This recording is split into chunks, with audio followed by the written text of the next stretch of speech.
Hey, how you doing? It's me, Deep in the Reads, and I'm back for another book review. Today I'm going to be looking at a very influential piece of queer literature. The book is Stone Butch Blues by Leslie Feinberg. Leslie Feinberg was a political activist who advocated for things like union and labor rights, to queer rights, to anti-capitalist efforts, and more.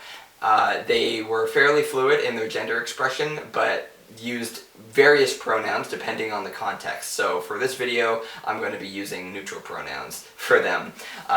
They tended to write nonfiction, mostly political essays, but Feinberg also wrote 2 novels in their lifetime, and Stone Butch Blues is by far the most notable. It centers on the life of a butch lesbian named Jess, and throughout the book she moves from town to town, job to job, trying to find a place where she can both eke out a living, but also stay true to herself by being part of local LGBT communities and stuff like that.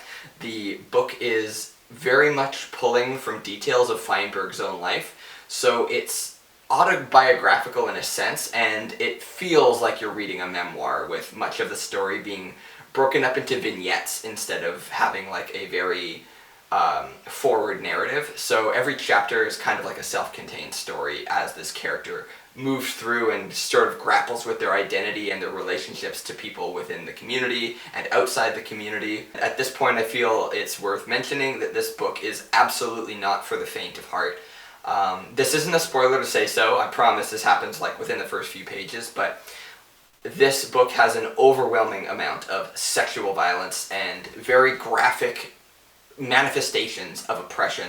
But at the same time, Feinberg is able to deftly pivot between like the brutal oppression that LGBT people faced in the 60s and 70s to very heartwarming and cathartic and beautiful when these characters will finally find some degree of acceptance. Feinberg transforms like very mundane gestures and small spaces into sanctuaries where queer people can come together in solidarity and accept each other. And it's all the more like heartwarming when you've seen what the characters have had to go through to find a community that's even slightly accepting of them. So throughout the book, you're constantly like weaving between like absolutely crushing lows and these soaring cathartic highs. The thing that I thought was really interesting is that Feinberg could have easily just romanticized the LGBT community, but they don't do that. Instead, there's of course this celebration of some aspects of it, but there's also this criticism of other aspects. So for example, this is set during a time in which in most queer spaces you'd have this dynamic where you either fall into being a butch or a femme, and the butches would always get with the femmes, so it was basically like a recreation of heteronormative dynamics. And while being a butch or a femme definitely suits some people and they identify with the label, for other people it means they're faced with a whole other set of issues, and Feinberg does a good job of using this to illustrate that there's a lot of internalized misogyny and even internalized homophobia within queer spaces. So for example, at one point, a character who is butch gets with another butch, and some of the people in the gay bar scene are scandalized by this. Feinberg does this recurring motif, which I really like, where they will set up like an oppressed or marginalized group, and then they will go out of their way to show that there are a lot of divisions within that group that prevent them from, you know, being in true solidarity with each other and getting actual changes. You see like union strikers who are uncomfortable with lesbians participating in the strike. You see feminists who are uncomfortable with the butch and femme dynamic and think it's part of the patriarchy. You see trans people being alienated by gay people, and so on and so on. So because Feinberg is conscious of the way that marginalized communities are pitted against each other, they're able to show that like it's really intersectionalism and real solidarity that's badly needed in these spaces in order to bring about real progress. In terms of the writing style, It's pretty apparent that Stone Butch Blues is Leslie Feinberg's first novel. There are parts where the prose and the dialogue are quite unpolished and even a little bit clumsy. And I think one of the most noticeable sections is the characters. There are some very good characters, and I think Jess is a great character to anchor the book around. But most of them were quite flat for me and even interchangeable. And sometimes I would confuse one character with another because a lot of them are variations on the same sort of archetype. There's also the fact that some scenes which have a lot of emotional gravity seem to like whip right by, and there's not really a lot of resonance, and Jess doesn't really think about them in the internal dialogue. Although some of the characters throughout the book comment on Jess being emotionally aloof and kind of closed off. So I think some of Jess's stoicness is intentional on the part of the writer.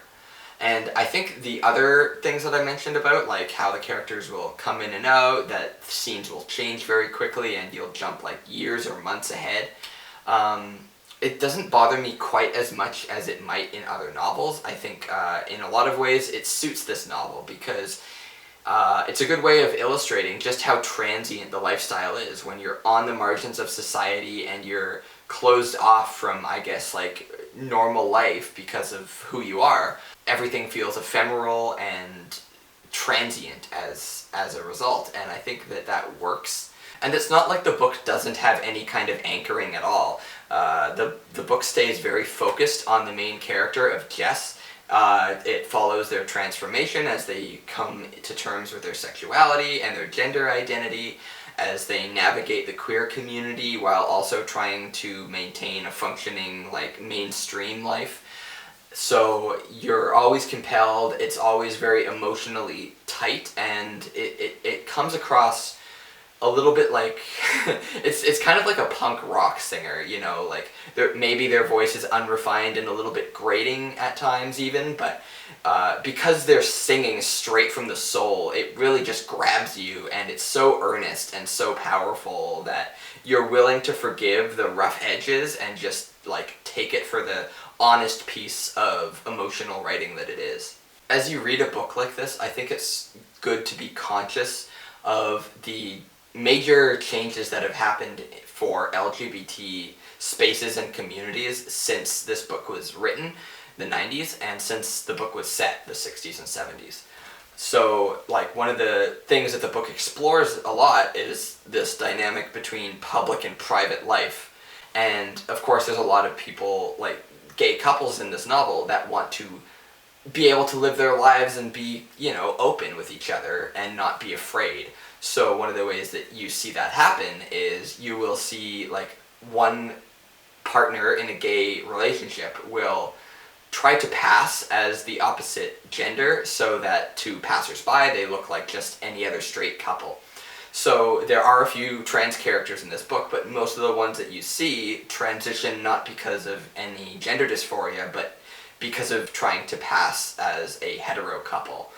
So if you come into this book expecting it to be like a good representation of exactly what the queer community and stuff is like right now, I think you might come away with a bit of a false impression. That being said, I think that this book does an excellent job in giving me an insight into just what it was like to be queer at the time that the book is set. Of course, that's not to say that everything is just hunky-dory for LGBT people these days.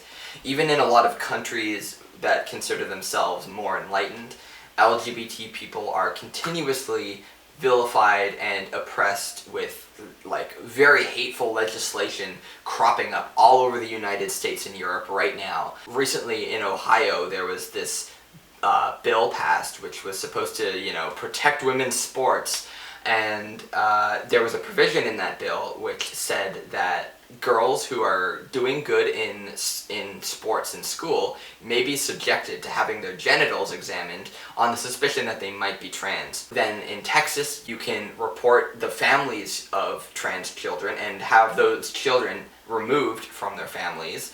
Like, this legislation is happening all over, and it's so important to be vigilant against it, because, like I said, that provision about genital inspections for children was stricken after massive public backlash, and that thing in Texas was challenged by a district judge. So there is pushback, there are allies out there, but it seems like there's a lot of this reactionary, fascistic bullshit happening that's very much targeted to LGBT people. There's like all these LGBT events are suddenly getting threatened, and there's like even ones with children. There are people showing up like armed with guns and stuff, like showing up to libraries, trying to get books that discuss sexuality and gender and equality pulled from libraries. It's just wild, and the goal of these bigots is clearly to recreate the society that's depicted in Stone Butch Blues, where anyone who doesn't fit the gender norms to a T is completely marginalized, is mocked, ridiculed, faced with violence. So on the one hand, Stone Butch Blues serves as kind of like this warning. It's an alarming book to read, it's a disturbing book to read, and it's just as relevant now as it was when it was written. But in the more optimistic sense, you can look at it as this commiseration with people who have faced this kind of oppression.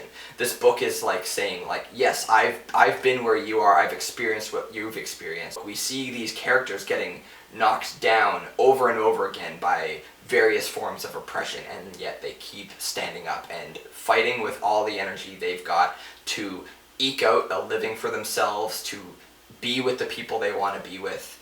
So I think in that sense, even though this is an ugly book in a lot of ways, it's really important to read. So yeah, that's my review of Stone Butch Blues. I went on a bit of a rant, but I think it's warranted given the subject matter of this book.